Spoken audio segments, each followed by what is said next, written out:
So I just wanted to come on and make a video because weaning is no joke, and I'm finally weaning my child at 3.5. And breastfeeding has been a really long journey for me. I've had 2 children, the first of which I couldn't breastfeed. When she was born, she was tongue-tied, so it just didn't work. She didn't latch properly, and it was just painful and just awful. And I had very little support by nurses at the hospital when I had her.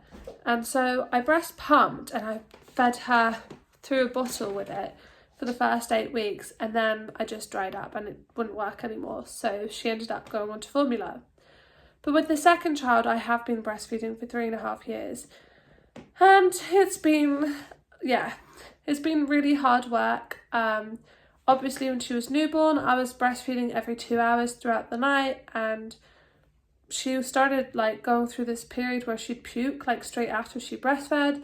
So then I'd be having to breastfeed her in the middle of the night 3 or 4 times, but holding her upright for 30 minutes straight afterwards before I could put her back to bed and go back to sleep.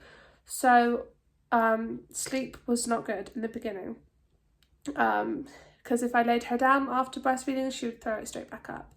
And basically I breastfed all day and all night. When I say all day, I mean maybe 10 times during the day, and between 3 and 10 to even sometimes 12 times in the night, from being a newborn up until about a week ago. Although no, I stopped daytime feeding 3 months ago, I'd like to say, because my 3-year-old is quite big for her age. She's quite long, and so she looks like 4.5, and I just started getting a lot of looks in public when I would be breastfeeding her. And so anyway, we stopped breastfeeding in public and at home at just over 3, and now she's 3.5. And basically last night I just decided that was done and that I couldn't night feed anymore. I've slept so badly for so long, and I'm almost dried out now, but she's got into this breastfeeding cycle where she will wake up throughout the night, sometimes even 10 times still at her age, and she will breastfeed, but she's not really drinking, she's just sucking, and then I will move away. 2 minutes later she starts crying I want booby again, and it goes on all night long. And my tiredness is just taking a big toll on my health. I get sick all the time because I'm so sleep deprived. I feel just shit and just really exhausted all the time. So yeah, I just last night, once she kept breastfeeding the night, I'm just okay, I've done it for an hour, I'm not doing it anymore. And she got so upset. She started screaming, crying, and I hate it when she cries and it makes me want to give in. But last night I'm just I can't do this anymore. So I held her, I comforted her, and after 2 hours of crying, she went back to sleep. Then at 5 a.m, so she was awake from midnight to 2. Then again at 5 a.m, she woke up, asked to breastfeed. I said no again. I offered her a bottle, I offered her water, I offered her substitutes. Wouldn't take it, just threw it. She was really angry. She was I'm gonna wee on the floor, I'm gonna poo on the floor. She was so mad. And again at 5 a.m, she was very upset, and at this point she just got up and wouldn't go back to bed. So anyway, she went to preschool today, and I was thinking all day, and I'm just I just don't want to do this anymore. I need to just stick with it and just stop now. So we had a chat. When she got back, I'm look, I took a medicine and it made my boobies spicy and bad, so I can't breastfeed anymore. I'm not into lying, but it wasn't going to work to just say no. I needed to come up with a reason. So I said that, and she was angry and she was fed up. And I'm look, you're going to get lots of Christmas presents for being a big girl, all the bribery stuff. So at bedtime tonight, when I put her to bed, I'm I'm not going to breastfeed anymore. I'm happy to cuddle you. And I gave her a bottle of milk, and I actually fed her the bottle of milk like a little baby, and she had some crackers before bed just to fill her up a little bit more, and she had an extra bedtime story as a treat. Usually she has 3, but tonight I let her have 4, and she rolled over and she went to bed. Now, I know in the night she's probably going to wake up, because the thing is, it's all very well when she's like awake to say no, but when it's the middle of the night and she's half asleep, she's probably going to get really upset. So I'm expecting her to get really upset for a couple of nights. But I'm hoping to just stick with it and go through it. But anyway, I wanted to kind of document this because breastfeeding has been a really big part of my journey as a mum, and it's been a really beautiful way to connect with her. And there's been times that I've absolutely loved breastfeeding, and overall it feels like it's been a really good bonding, connecting thing that I've done with her, and it's really strengthened our relationship. But on the other hand, it is a huge commitment, it's a full-time job, and it is exhausting. And you know, it's a lot. And I would recommend breastfeeding to anybody wondering whether to do it or not. It's 100% worthwhile. The benefits for both you and your children are really good health-wise.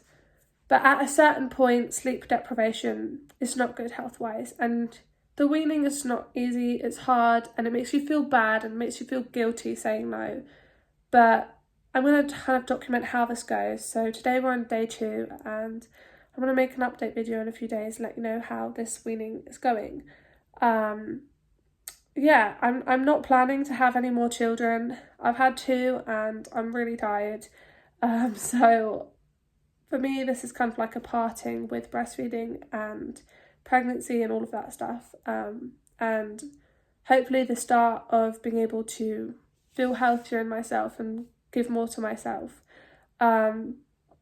I haven't been feeling very well actually last couple of days. I got my period first thing this morning and I had a horrible hormonal headache all of last night. But I've also come down with like a sore throat, and you know when it just hurts here when you like swallow, and like a bit of congestion, and just like I've got like a swollen lymph node under my right armpit. Like, I don't know if you can see it, but there's like a little pink swelling. Like, I don't normally get like painful lymph nodes under my arm, so that kind of is bugging me out, and I'm just feeling like really hot, like almost feverish. But then I took my temperature on 3 thermometers and it said I didn't have a temperature. But like you can see that my cheeks are like pink, and like my cheeks feel really hot to touch. So it's kind of weird, like I'm definitely fighting off something, and I don't know, but I get anxious when I feel unwell. Like, I have pretty bad health anxiety, and my mum's had sepsis like twice. And when she got sepsis, she had like a bunch of weird symptoms, and like she nearly died from it. So it kind of like just makes me paranoid anytime I'm sick or have a temperature. I'm like, am I going to get a sepsis? Like, I just get pretty severe health anxiety for so many reasons, and childhood reasons. And I think I'm going to actually make a video all about like what it's like to live with health anxiety, because although I seem like I'm positive in a lot of my YouTube videos, I do suffer pretty horrendously from anxiety, and it's just not something I usually talk about. But I would like to be more open and honest about like the hard things as well as just sharing positive things. Anyway, today I got a new tattoo. I got a wave anklet with a little clamshell and a pearl, and my daughter's named Chloe Pearl and her date of birth, and I'm pretty pleased with it. It did come out like big, and like I honestly didn't want quite such a big tattoo. Like, for me, like it does feel a little bit extreme on my leg, like being that big, but maybe it's just going to take a little bit of getting used to the size. And yeah, the waves are quite big and bold, I feel like, around the anklet, but I do like waves. And I do like clamshells and everything beachy, and it is to symbolise my daughter. So yeah, I think it's just strange knowing it's so permanent. And I mean, I do have other tattoos, like I have this one, and I have a Buddha on my arm and all that stuff, but this one does feel quite huge, and I do really like the clamshell, but now I'm starting to wonder whether the waves were such a good idea, but whatever. At least it's not like all over my neck or my chest or my face. Anyway, I do feel a little bit shit, so I'm gonna go